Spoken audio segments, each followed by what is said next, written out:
السلام عليكم ورحمة الله وبركاته. كيفكم إن شاء الله مبسوطين أعزائي وعزاتي؟ الله يسعد لي صباحكم مساكم بالخير. الله يحميكم ويحمينا ويرزقكم ويرزقنا ويبعد الأذى عنا وعنكم، قولوا آمين. فرجعت لكم هلا بأكلة جديدة وطبخة جديدة كتير سريعة لميعة بدها تعجبكم إن شاء الله. تتاكل مع التورتيلا تشيبس، هي صلصة يعني مكسيكية، الجواكامولي.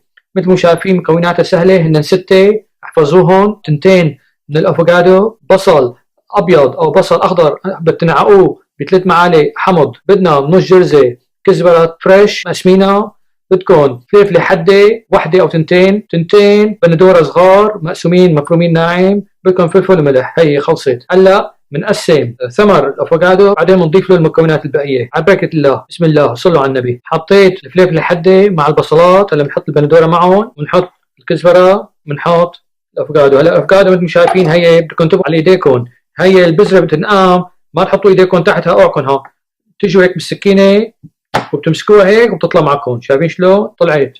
هي بدكم تقسموها، لا تقسموها على ايديكم على كفكم، اوعكم ما تعملوها هيك وتقسموا بالسكين، خلوها بالصحن، قسموها بالصحن الله يرضى عليكم، اوعكم ها. هلا بنجيب معلقه من قيمه من القشره وبنحطها بالصحن تبع السلطه. الحمض والبذره تبعه هاي بتخليه يتم محافظ على لونه الحلو. شايفين شلون قسمتها؟ هلا بنخلطها وبنحط لها فلفل، شويه ملح على حسب الرغبه، اذا لقيتوها ناقصه حمض حطوا لها شويه حمض ثاني، شويه ملح وشويه فلفل.